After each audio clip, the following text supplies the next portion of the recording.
Hello welcome back to my channel Swag's kitchen.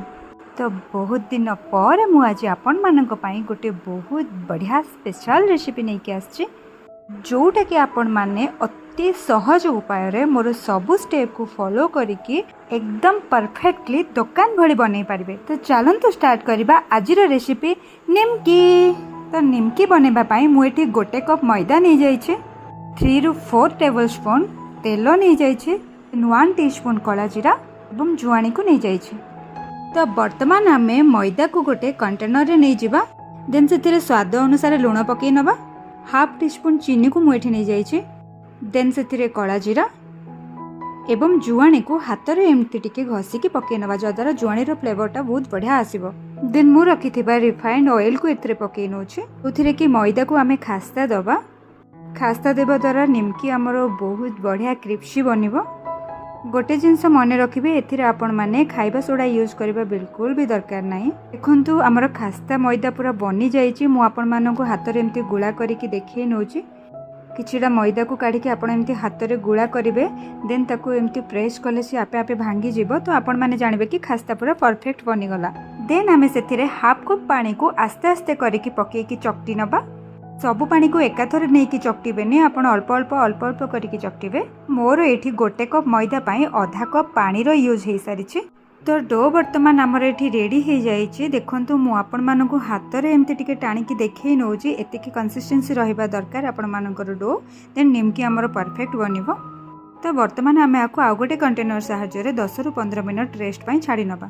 देखंतु वर्तमान डोटी आमर आउ टिके सॉफ्ट हो जाइए। तो मु ताको हाथ रे आउ टिके चकटा चकटी करि नउची।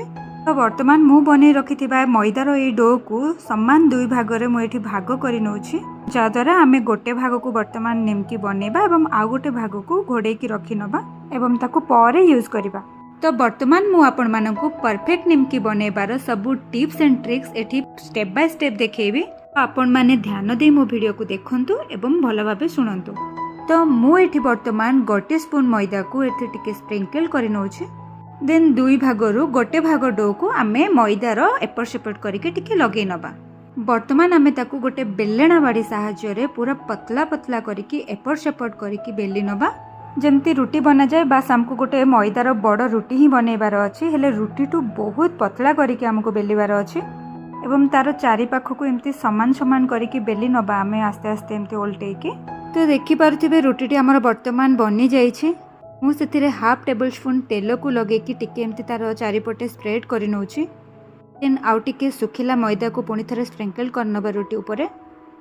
देन मु रुटी रो एठी गोटे साइड रो एमती धीरे धीरे धीरे धीरे करके ताको एमती रोल करि नउछि। देखंतु निमकी रो एई स्टेपटी मोस्ट इंपोर्टेंट। मु जेमती एठी करूछि हाथ रे, आपण माने ठीक सेमती ही करिवे। तो रोल वर्तमान हमर बनी जाइछि। मु एबे तार 2 पार्श्व को हाथ साहाय्य रे आउ टिके साइज करि नउछि एवं ताको आउ टिके एपट सेपट करके जॉइंट करि नउछि। वर्तमान आमे ए रोल को गोटे छुरी साहाय्य रे समान समान भाग रे एमती काटी नबा, जाद्वारा सबु निमकी रो शेप पूरा समान ही रहिबो। मु एठी टिके छोटो साइज रो निमकी बनेबी, तो मु टिके छोटो छोटो करके काटी नै जे। आपण मानकु जदि बड़ निमकी बनेबार अछि तो आउ टिके बड़ बड़ करके भी काटी परिबे।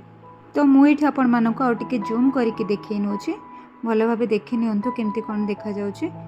तो वर्तमान आम एठी गोटे कट पीस को नेकी हाथ रे एमती टिके प्रेस करि नबा। देन बेलणा बाड़ी साहाय्य रे पुणी थरे आम आकु टिके राउंड करके बेली नबा। एई रुटी को भी आपण माने पूरा पतला बनेबे। तो पुणी थरे आम एठी टिके तेल देकी हाथ रे स्प्रेड करि नबा एवं आउ टिके सुखा मैदा को एठी स्प्रिंकल करि नबा।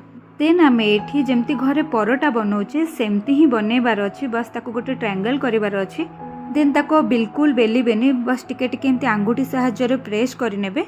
देन मु एठी गोटे कंटा चामच रे ताको एमती टिके टिके चिन्ह करि नउछि, द्वारा निमकी आ तेल रे पडिला परे पूरी भली फुली बनी। तो सेम प्रोसीजर अप्लाई करिकि मु एमती सबु निमकी को बनै देछि। ना हम एठी गोटे कड़ाई रे तेल नै जिबा। हम तेल गरम हबा परे गोटी गोटी करिकि सबु निमकी को एथिरे पकेइ नबा। देखंतु गोटे साइड निमकी रो टिके हे आसीबा परे निमकी सबु हमर तेल रो एमती ऊपर को उठी आसी। देन मु ताको पुणी थरे एमती ओलट पालट करिकि टिके टिके एपट सेपट करि नउछि। तो गोटे भाड़ी निमकी प्रॉपर्ली कुक हेबा पई मटे एठी 12 ରୁ 15 मिनट टाइम लागि जाइछि। ହେଲେ ମଝିରେ ମଝିରେ ପ୍ରତି 1 to 2 ମିନିଟ୍ରେ ଥରେ ଆପଣମାନଙ୍କୁ ଏମିତି ଟିକେ ଓଲଟ ପାଲଟ କରିବାକୁ ପଡ଼ିବ, ନାଇଁ ତ ନିମକିର ଗୋଟେ ସାଇଡ଼୍ ଟିକେ ଗରମ ହେଇକି ବ୍ରାଉନ୍ କଲର୍ ହେଇଯିବ। ତ ଆପଣମାନେ ଦେଖିପାରୁଥିବେ ନିମକିର କଲର୍ ଧୀରେ ଧୀରେ ଚେଞ୍ଜ ହେଇ ଆସିଲାଣି। ବର୍ତ୍ତମାନ ଆମେ ସବୁ ନିମକିକୁ ତେଲରୁ କାଢ଼ି ନେବା ଧୀରେ ଧୀରେ। ତ ମୁଁ ଏତିକି କଲର୍ ଆସିବା ପର୍ଯ୍ୟନ୍ତ ହିଁ ନିମକିକୁ କୁକ୍ କଲି, କାହିଁକିନା ନିମକି ଥଣ୍ଡା ହେବା ପରେ ତା'ର କଲର୍ ଆଉ ଟିକେ ବ୍ରାଉନ୍ ହେଇଯାଏ। ତ ସେମ୍ ପ୍ରୋସିଜର୍ ଆପ୍ଲାଏ କରିକି ବାକି ସବୁ କଞ୍ଚା ନିମକିକୁ ମୁଁ ତେଲରେ ପକାଇକି ସବୁ ଛାଣି ନେଇଛି ଏଠି। ତ ଆପଣମାନେ ଦେଖିଥିଲେ ମୁଁ 1 କପ୍ ହିଁ ମଇଦା ଏଠି ନେଇଥିଲି। ତ 1 କପ୍ ମଇଦାରେ ମୋର ଏଠି 15ଟି ନିମକି ବନିଛି, ଯେହେତୁ ମୁଁ ଛୋଟ ଛୋଟ ସାଇଜ୍ର ବନେଇଛି। ଓକେ, ତ ଫାଇନାଲି ଆମର ଏଠି ସବୁ ନିମକି ବନିକି ଫଟାଫଟ ରେଡ଼ି ହେଇଯାଇଛି। ଆପଣମାନେ ତ ଦେଖିଲେ ନିମକି ବନେଇବା କେତେ ସହଜ। ବାସ୍ ଟିକେ ଖାଲି ମୋର ନିମକି ବନେଇବାର ପ୍ରୋସେସ୍କୁ ଫଲୋ କରନ୍ତୁ, ପୁରା ଦୋକାନ ଭଳି ପରଫେକ୍ଟ ଆପଣମାନଙ୍କର ବନିପାରିବ। ତ ମୁଁ ବର୍ତ୍ତମାନ ଆପଣମାନଙ୍କୁ ଗୋଟେ ନିମକିକୁ ହାତରେ ଏମିତି ଟିକେ ଭାଙ୍ଗିକି ଦେଖେଇ ନେଉଛି। ଆପଣମାନେ ତା'ର ସାଉଣ୍ଡରୁ ଜାଣିପାରୁଥିବେ ଯେ କେତେ କ୍ରିସ୍ପି ବନିଛି ଆଜିର ନିମକି।